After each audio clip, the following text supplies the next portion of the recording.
ఈరోజు ఉపాధ్యాయ కరదీపిక దీని యొక్క ఉద్దేశం ఏంటి, ఇది ఉపాధ్యాయులకు ఎలా ఉపయోగపడుతుంది, ఈ యొక్క కరదీపికని ప్రభుత్వం తీసుకురావడానికి గల కారణాలు ఏంటి, ఇందులో ఉండేటువంటి విషయాంశాలు ఏమిటి, వీటన్నిటి గురించి ఈరోజు మనం తెలుసుకుంటాం.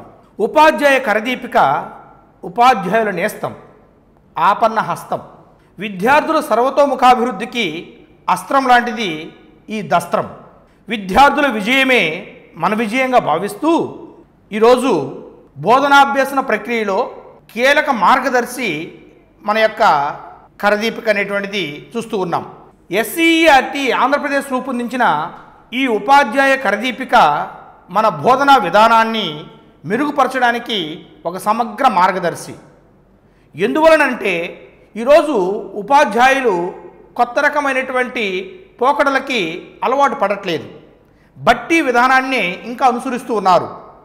ఇలాంటి తరుణంలో సాంకేతిక పరంగా కానీ విద్యలో వస్తున్నటువంటి మార్పులకు అనుగుణంగా విద్యార్థులని ఏ విధంగా తీర్చిదిద్దాలి అనేటువంటి దృక్పథంతో ఏర్పాటు చేయబడినటువంటి ఒక వినూత్నమైనటువంటి పంతాతో కూడుకున్నటువంటి అంశమే ఉపాధ్యాయ కరదీపిక. ఇది ఉపాధ్యాయులకు ఎంతగానో ఉపకరిస్తుంది అనడంలో ఎలాంటి సందేహం లేదు. ఈ కరదీపిక యొక్క లక్ష్యం ఏంటి, ఎందుకు ఈ కరదీపిక అనేటువంటి విషయానికి వచ్చే ముందు ఉపాధ్యాయ సాధికారిత, నాణ్యమైనటువంటి విద్యను అందించాలనేటువంటి దృక్పథంతో ఎన్ఈపి 2020 లక్ష్యాలకు అనుగుణంగా ఉపాధ్యాయులను సిద్ధం చేయడం, సృజనాత్మకత, వినూత్న బోధనా పద్ధతులు, పిల్లల కేంద్రక విద్య ద్వారా అభ్యసన ఫలితాల మెరుగుదల, ప్రస్తుత వ్యవస్థలో ఉపాధ్యాయుల పాత్రను పునర్నిర్మించడం, బోధనా పద్ధతులు, పిల్లల కేంద్ర విద్య ద్వారా అభ్యసన ఫలితాల మెరుగుదలను ఇందులో పొందుపరచడం జరిగింది. ఈరోజు ఉపాధ్యాయులు తరగతి గదిలో ఏ వ్యూహంతో ముందుకు వెళ్ళాలి, పద్యాన్ని బోధించేటప్పుడు పూర్ణ పద్ధతిలో ఎలా బోధించాలి, వ్యాకరణ అంశాలను బోధించేటప్పుడు ఎలాంటి పద్ధతులను అనుసరించాలి, విస్తార పఠనం ద్వారా ఉపవాచకాన్ని ఎలా బోధించాలి, ఇలాంటి ప్రత్యేకమైనటువంటి బోధనా పద్ధతులని ఈ యొక్క కరదీపికలో పొందుపరచడం జరిగింది. తెలుగు ఉపాధ్యాయులే కాదు, ప్రతి ఉపాధ్యాయుడు ఈ యొక్క కరదీపికను ఉపయోగించుకొని నాణ్యమైనటువంటి విద్యను తరగతి గదిలో బోధించేదానికి ఇది ఎంతగానో ఉపకరిస్తుంది అనడంలో సందేహం లేదు. ఇందులో కీలకమైనటువంటి సూత్రాలు తెలుసుకోదగిన కొన్ని ఉన్నాయి. ఏంటవి అని అంటే, శిశు కేంద్రిత విద్య. ఎంతసేపటికి ఉపన్యాస ధోరణిలో ఉపాధ్యాయుడు బోధించడం అనేటువంటిది ఏదైతే జరుగుతూ ఉన్నదో, ముఖ్యంగా తెలుగు ఉపాధ్యాయులు ఉపన్యాస ధోరణికి అలవాటు పడ్డారు. కానీ విద్యార్థి కేంద్రీకృత విద్యకి అలవాటు పడాలి. ప్రతి విద్యార్థి అభ్యసన శైలికి అనుగుణంగా బోధన చేయాలి. నిర్మాణాత్మక బోధన, పిల్లలు స్వయంగా జ్ఞానాన్ని నిర్మించుకోవడం, ఉపాధ్యాయుడు ఫెసిలిటేటర్, మార్గదర్శిగా మాత్రమే వారికి ఉండాలి. అంటే స్వయంగా విజ్ఞానాన్ని పెంపొందింపజేసుకునేటువంటి అవకాశము మరియు ఆలోచన విద్యార్థికి ఇవ్వాలి. ఉపాధ్యాయుడు అలాంటి మార్గదర్శకుడిగా వ్యవహరించాలని ఈ యొక్క కరదీపిక సూచిస్తూ ఉంది. ప్రతి పాఠం ముగిసే నాటికి పిల్లలు నేర్చుకోవాల్సినవి స్పష్టంగా ఇందులో పొందుపరచడం జరిగింది. ప్రణాళిక, కరదీపికలో ప్రణాళికకు పెద్దపీట వేశారు. ఈరోజు ప్రణాళిక అనగానే పాఠ్య ప్రణాళిక రాయాలి, అవి చాలా కష్టము, డైరీస్ రాయాలి, ఇవి చాలా ఇబ్బందికరము అనేటువంటి ఆలోచనలో ఉండేటువంటి ఉపాధ్యాయులారా, ఈరోజు ఎస్సీఈఆర్టీ అందించేటువంటి ఈ యొక్క హ్యాండ్బుక్ ఉపాధ్యాయ కరదీపికలో పాఠ్య ప్రణాళికలు, డైరీ అందులోనే నిబిడీకృతం చేయబడి ఉంది. ఎప్పుడు లెసన్ ఎలా చెప్పాలో, ఎప్పుడు ఏది చెప్పాలో, ఏ నెలలో ఏ పాఠాన్ని బోధించాలో, ఎంత సమయంలో బోధించాలో, ఏ యొక్క విద్యా ప్రమాణాలకు అనుగుణంగా ఆ పాఠాన్ని మనం ఆశిస్తూ ఉన్నామో, ఆశించాల్సినటువంటి ఫలితాలు ఏమిటో అన్నీ కూడా అందులో ఇమిడీకృతం చేయబడి ఉన్నాయి. బోధనా సామాగ్రి విషయానికి వచ్చినట్లయితే దీక్ష యాప్ కావచ్చు, డిజిటల్ QR కోడ్స్ కావచ్చు, అనేకమైనటువంటి ఉపాధ్యాయుడికి అంతుపట్టనటువంటి అంశాలను కూడా క్రోడీకరించి ఇందులో పొందుపరచడం జరిగింది. ఆకర్షణీయమైనటువంటి TLM తోటి ఈ యొక్క పాఠ్యాంశాలను బోధించే దిశగా ఈ యొక్క కరదీపిక అనేది ఏర్పాటు చేయడం జరిగింది. తదుపరి బోధనా పద్ధతులు, ఇందాక నేను చెప్పుకున్నాము, తరగతి గదిలో ప్రశ్నించే నైపుణ్యాలు. విద్యార్థి ప్రశ్నించేటప్పుడే ఉపాధ్యాయుడి యొక్క గొప్పతనం అనేది వెలువరించబడుతుంది. ఆ సమస్యను ఎలా పరిష్కరించాలో కూడా ఉపాధ్యాయుడికి కూడా మెలకువలు అందించింది ఈ యొక్క కరదీపిక. మనం నిర్వహించేటువంటి తెలుగు ఉపాధ్యాయులు ఎవరైనా సరే ఈ ప్రాజెక్టుల అంశం కావచ్చు, గ్రంథ సమీక్ష అంశం కావచ్చు, రాత అంశాలు కావచ్చు, వీటిలో ఎలాంటి మెలకువలు ఉండాలి, ప్రాజెక్ట్ని ఎలాంటి ప్రాజెక్టులు ఇవ్వాలి, ఒక గ్రూప్ ప్రాజెక్ట్ ఇవ్వాలన్నా, వ్యక్తిగతమైనటువంటి ప్రాజెక్టులా, లేక ఆటల ద్వారా అభ్యసనమా, లేక ప్రశ్నోత్తర పద్ధత, చర్చా పద్ధత, ఏ పద్ధతి ద్వారా ఈ పాఠాన్ని బోధిస్తే మనం సఫలీకృతం అవుతాము, ఆశించినటువంటి ప్రమాణాలని పొందుతాము అనేటువంటి అంశాలని కూలంకషంగా ఈ యొక్క ఉపాధ్యాయ కరదీపికలో పొందుపరచడం జరిగింది. మనకి 2 రకాలైనటువంటి మూల్యాంకనాలు ఈనాడు చూస్తూ ఉన్నాం. ఏంటవి? వాటిని ఎలా నిర్వహించాలి? నిరంతర సమగ్ర మూల్యాంకనం, CCE, కంటిన్యూస్ కాంప్రహెన్సివ్ ఎవాల్యుయేషన్. ఈ నిరంతర సమగ్ర మూల్యాంకనంలో భాగంగా విద్యార్థి తరగతిలో కావచ్చు, తరగతి బయట కావచ్చు, ఇంటి దగ్గర కావచ్చు, ఏ విధంగా అతనిలో విద్యకు సంబంధించినటువంటి అంశాలు ఉన్నాయి, వాటిని మనం ఎలా నిబిడీకృతం చేయాలి అనేటువంటి అంశాలని ఇందులో భాగంగా ఇవ్వడం జరిగింది. ముఖ్యంగా నిర్మాణాత్మక మూల్యాంకనం, ఫార్మేటివ్ అసెస్మెంట్. ఇది 35 మార్కులు రాత అంశాలు, 15 మార్కులకు ఇంటర్నల్ మార్క్స్తో ఉంటుంది. ఇందులో భాగంగా మనకి గ్రంథ సమీక్ష కావచ్చు, రాత అంశాలు కావచ్చు, అదేవిధంగా ప్రాజెక్ట్ అంశాలు కావచ్చు. 5 మూల 15 మార్కులు కలిపి ఉంటాయి. 35 మార్కులకి మనకి ఫార్మేటివ్ అసెస్మెంట్ ఉంటుంది. నిర్మాణాత్మక మూల్యాంకనము, మొత్తం నిర్మాణాత్మక మూల్యాంకనంలో 50 మార్కులకు గాను 35 మార్కులు రాత పరీక్ష, మిగతా 3 కూడా గ్రంథ సమీక్ష మరియు ప్రాజెక్ట్ అంశాలు మరియు రాత అంశాలు. వీటిని దృష్టిలో పెట్టుకొని విద్యార్థులను మనము తయారు చేయాల్సి ఉంటుంది. అదేవిధంగా సంగ్రహాత్మక మూల్యాంకనం, సమ్మేటివ్ అసెస్మెంట్. ఇది 100 మార్కులకు ఉంటుంది. ఇంటర్నల్ మార్క్స్ వచ్చేసి 20 మార్కులకు ఉంటుంది. 80 మార్కులకి ప్రశ్నాపత్రం ఉంటుంది. ఈ ప్రశ్నాపత్రంలో ఏ తరగతి స్థాయిని బట్టి ఆ తరగతిలో పొందుపరిచినటువంటి అంశాలని ఇవ్వడం జరుగుతూ ఉంది. అభ్యాసకుడి యొక్క పురోగతిని రికార్డ్ చేయడం అనేటువంటిది, లోపాలను గుర్తించడం అనేటువంటిది, రెమీడియల్ టీచింగ్ అనేటువంటిది ఏదైతే ఉందో, వెనుకబడిన విద్యార్థులకి ఏ విధమైనటువంటి బోధన అవసరమో ఈ కరదీపికలో స్పష్టంగా ఇవ్వడం జరిగింది. ఉపాధ్యాయుడి యొక్క వికాసం, వృత్తిలో కొత్త పొంతలు అనేటువంటిది కూడా ఈ కరదీపికను చూస్తే మనకు అనిపిస్తుంది.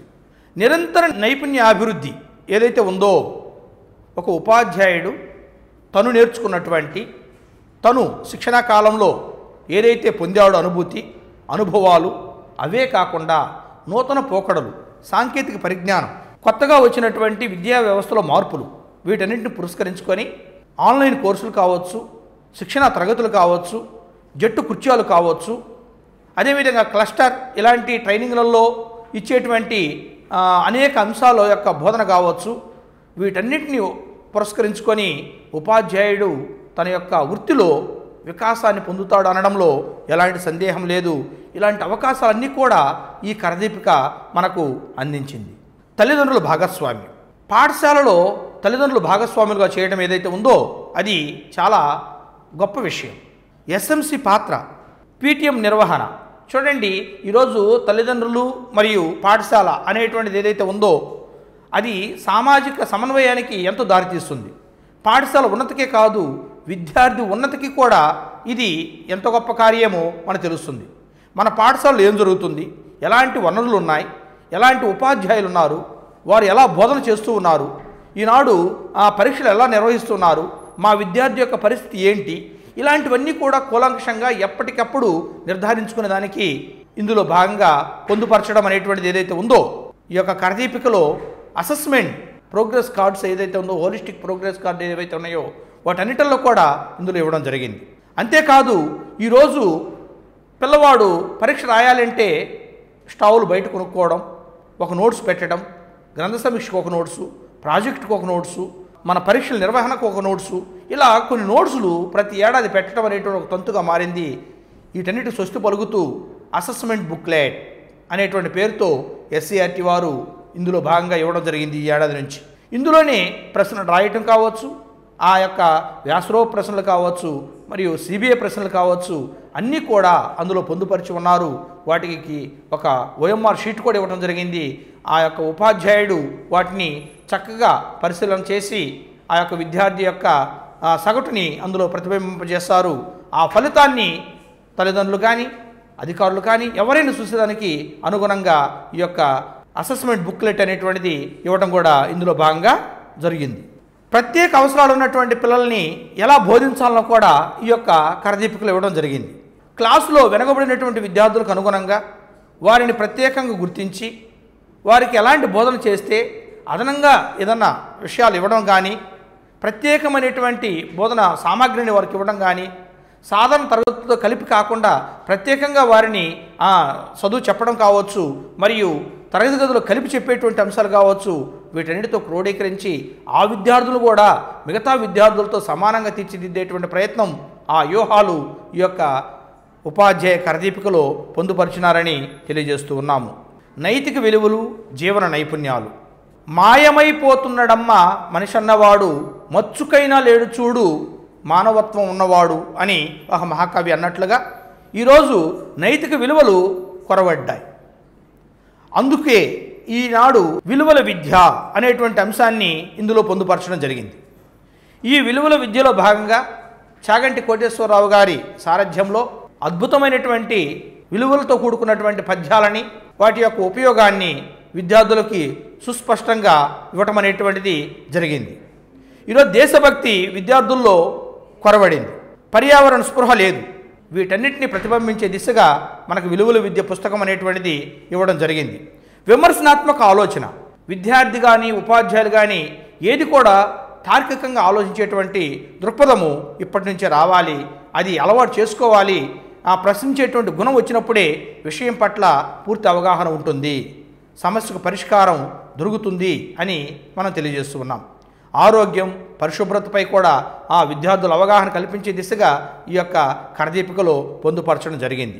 ముఖ్యంగా నాణ్యమైన విద్యను అందించే దిశగా కరదీపికను ఒక స్నేహితుడిగా, మార్గదర్శిగా వినియోగించుకోవాలని, ప్రతి పిల్లవాడి విజయం మన విజయంగా భావిస్తూ ఈరోజు ప్రతి 3వ శనివారం జరిగేటువంటి క్లస్టర్ మీటింగ్లో కావచ్చు, నో బ్యాక్ డేకి సంబంధించినటువంటి అంశాలైనటువంటి వక్తృత్వం, వ్యాసరచన, గ్రంథ సమీక్షలు, కళోత్సవాలు, భాషోత్సవాలు, చిత్రలేఖనం మరియు వివిధ కళారూపాల యొక్క ప్రదర్శన ఏదైతే ఉందో విద్యార్థుల నుంచి వెలికితీసే దిశగా పాఠశాలలో జరగాలని, ఇందులో ఎప్పుడు ఏ కార్యక్రమాలు జరగాలనో ఖచ్చితంగా పొందుపరచడం జరిగింది.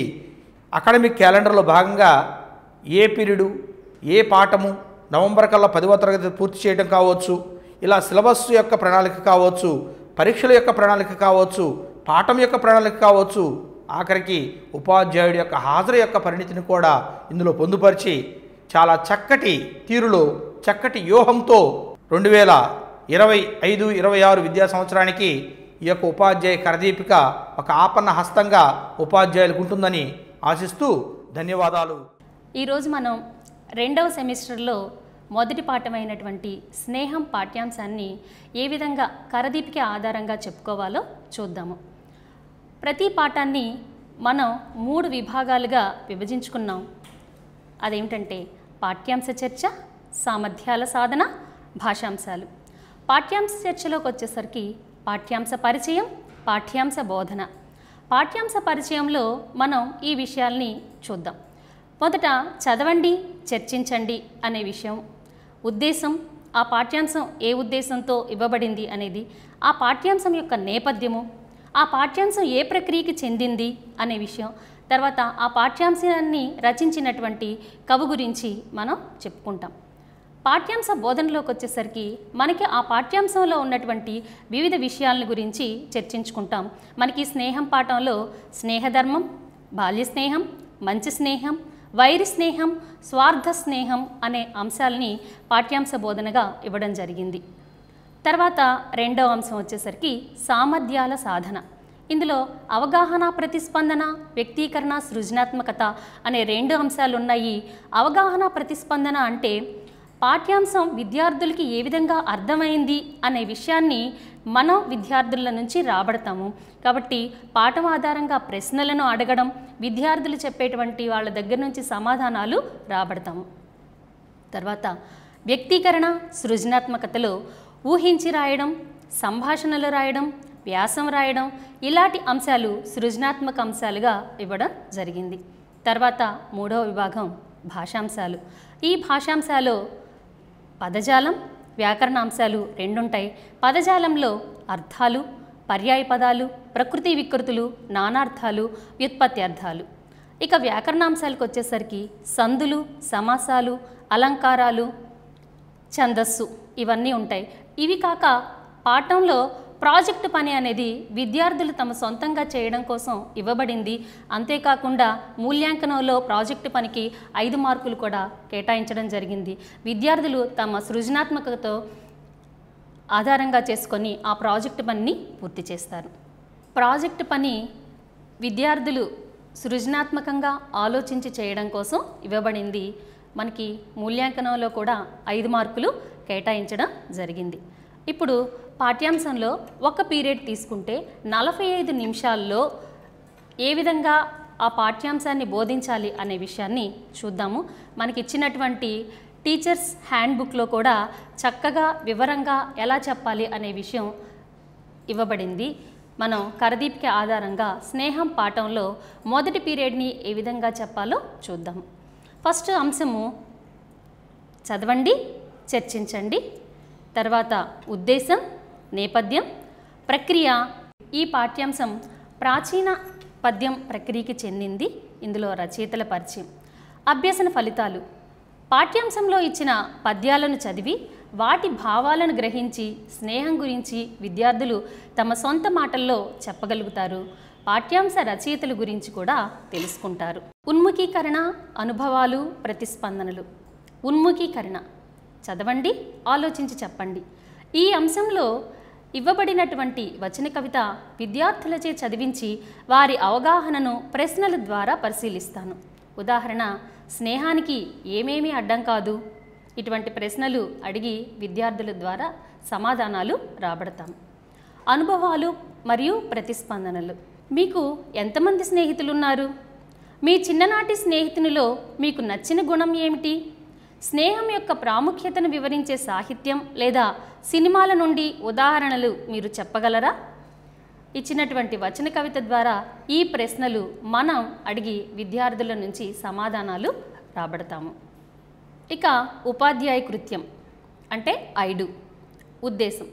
పాఠ్యాంశ ఉద్దేశాన్ని చదివి మరియు చదివింపచేసి ప్రతి మనిషి జీవితంలో గొప్ప పాత్ర వహించేది స్నేహమైనప్పుడు మనం ఎటువంటి స్నేహాన్ని ఎంచుకోవాలో, ఆ స్నేహం వల్ల కలిగే ప్రయోజనాలేవో విద్యార్థులకు తెలియజేస్తాను.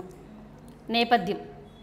ఇక్కడ పాఠ్యాంశంలో ఇవ్వబడినటువంటి నేపథ్యాన్ని చదివి విద్యార్థుల చేత చదివిస్తాము. అలాగే ప్రక్రియ. సాహిత్య ప్రక్రియల్లో విశిష్టమైనది పద్యం. ఇది ఛందోబద్ధమైనది, లయాత్మకంగా, గానయోగ్యంగా ఉంటుందని, భావ వ్యక్తీకరణకు అనువుగా కొన్ని ప్రత్యేక పద్యరీతులు ఉంటాయని విద్యార్థులకు తెలియజేస్తాము. కవి పరిచయం. ఈ పాఠ్యాంశంలోని పద్యాలను నన్నయ్య, తిక్కన, పోతన, కందుకూరి రుద్రకవి, తెనాలి అన్నయ్య కవి, విశ్వనాథ సత్యనారాయణ రచించిన గ్రంథాల నుండి స్వీకరించబడినవి. అలాగే ఇది అయిపోయిన తర్వాత ఓపెన్ ఎండెడ్ క్వశ్చన్స్ మనం విద్యార్థులను అడుగుతాము. అవేమిటంటే ఓపెన్ ఎండెడ్ అంటే విద్యార్థులు తమకు తోచిన విధంగా రకరకాలైనటువంటి సమాధానాలు చెప్పడానికి అవకాశం ఉన్నటువంటి ప్రశ్నలు. అది ఉదాహరణకు ఒకటి చూద్దాం. ప్రాచీన పద్యం మరియు ఆధునిక పద్యం మధ్య వ్యత్యాసం ఏమిటి?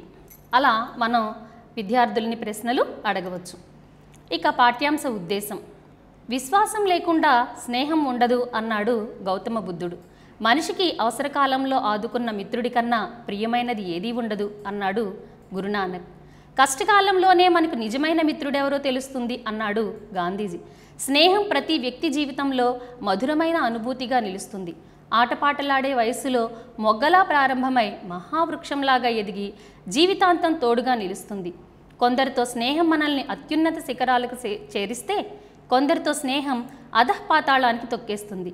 ప్రతి మనిషి జీవితంలో గొప్ప పాత్ర వహించేది స్నేహమైనప్పుడు మనం ఎటువంటి స్నేహాన్ని ఎంచుకోవాలో, ఆ స్నేహం వల్ల కలిగే ప్రయోజనాలేమిటో విద్యార్థులకి తెలియజేయడమే ఈ పాఠం ఉద్దేశం. ప్రక్రియ. ఈ పాఠ్యాంశ ప్రక్రియని ఒకసారి చూద్దాం. సాహిత్య ప్రక్రియలలో విశిష్టమైనది పద్యం. ఇది ఛందోబద్ధమైనది, లయాత్మకంగా గానయోగ్యంగా ఉంటుంది, ధారణకు అనువుగా ఉంటుంది. అందుకే మన ప్రాచీన కవులు మొదలు ఆధునిక కవుల వరకు పద్యరచనకు ప్రాధాన్యతనిచ్చారు. కవి తన రచనలో భావ వ్యక్తీకరణకు అనువుగా కొన్ని ప్రత్యేక పద్య శైలులు ఎంచుకుంటాడు.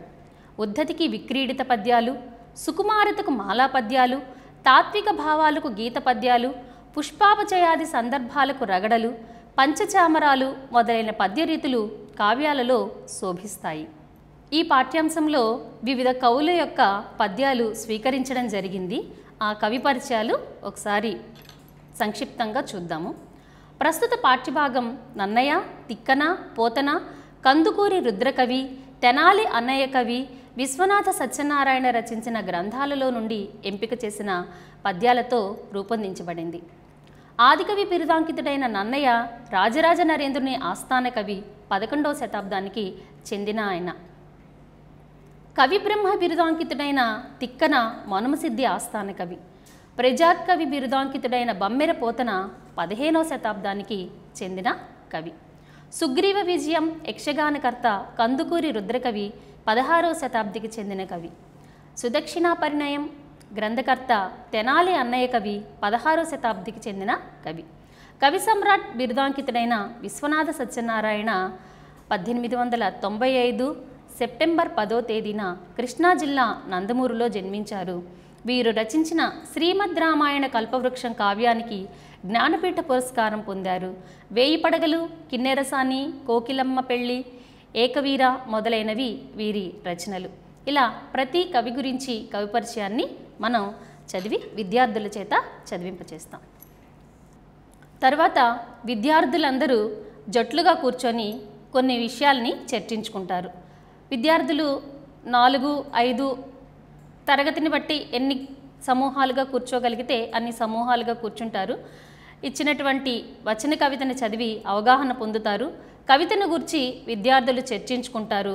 అలాగే ఉపాధ్యాయుడు అడిగినటువంటి ప్రశ్నలకు అనుబంధ సమాధానాలు ఇస్తారు. ఉదాహరణకి, రైల్లో కలిసిన స్నేహం జీవితకాలం పాటు ఎలా కొనసాగుతుంది? స్నేహం వసంతంతో ఎలా పోల్చబడింది? ఈ కవితలో ఏ రకమైన భావోద్వేగాలు వ్యక్తీకరించబడ్డాయి? ప్రయోజనమైన స్నేహం సిమెంట్ లేని ప్రాజెక్టులా కూలిపోవడానికి కారణం ఏమిటి? ఇత్యాది ప్రశ్నలు విద్యార్థులు జట్లలో చర్చించుకుంటారు. అడిగినప్పుడు ఎవరిని అడిగితే వాళ్ళు విద్యార్థులు సమాధానాలు ఇవ్వడానికి సిద్ధంగా ఉంటారు. అలాగే జట్టు కృత్యం తర్వాత విద్యార్థులకి వ్యక్తిగత కృత్యం ఇవ్వబడుతుంది. కరదీపికలో వ్యక్తిగత కృత్యం యూడు అనేటువంటి కాలం అన్నమాట. విద్యార్థులకి కవి పరిచయం చదివేటప్పుడు నల్లబల్లపై రాసినటువంటి పట్టికను పూర్తి చేస్తారు. ఇక్కడ కవి పరిచయం నన్నయ్య, బమ్మెర పోతన, విశ్వనాథ సత్యనారాయణ గురించి కవి పేరు, కాలము, ఆస్థానము, వారు రచించినటువంటి రచనలు, వారికి ఉన్నటువంటి బిరుదులు ఇవి పూర్తి చేస్తారు విద్యార్థులు పాఠ్యపుస్తకాన్ని ఉపయోగించి. ఇది విద్యార్థులకి వ్యక్తిగత కృత్యంగా ఇవ్వబడుతుంది. ప్రశ్నోత్తర పద్ధతి ద్వారా పాఠ్యాంశాలను పునశ్చరణ చేస్తాము. ఆదికవి ఎవరి బిరుదు? కవులు సుకుమారత కొరకు ఎటువంటి పద్యాలను ఎంచుకుంటారు? ఇవి విద్యార్థుల్ని మనం చెప్పినటువంటి అంశాలలో కొన్ని ప్రశ్నలను విద్యార్థులను అడిగి వాళ్ళ ద్వారా సమాధానాలు రాబడతాము. అలాగే ఇంటి పనిగా కూడా కొన్ని ప్రశ్నలు మనం ఇస్తాము. విశ్వనాథ సత్యనారాయణ గారి గురించి మీకు తెలిసిన అంశాలను రాయండి. స్నేహం గురించి ప్రముఖులు ఏమి చెప్పారు? ఇలా ప్రతి పీరియడ్లోనూ మనం చెప్పడమే కాకుండా విద్యార్థులను కూడా పాఠ్యాంశంలో భాగస్థుల్ని చేయాలి. ప్రతి విద్యార్థి తన అవగాహన మేరకు ఎంతో కొంత పాఠ్యాంశాన్ని గురించి సమాధానం చెప్పినప్పుడే మనం పాఠం చెప్పడంలో సఫలీకృతమైనట్లుగా భావించవచ్చు. ఇంతటితో ఒక పీరియడ్ పూర్తయింది. ఈ విధంగా ప్రతి పీరియడ్కి సంబంధించిన అంశాలని విభజించుకోవడం జరిగింది. ఈ విధంగా మిగిలిన పాఠ్యాంశాన్ని కూడా కరదీపిక ఆధారంగా మీరు బోధించవచ్చు.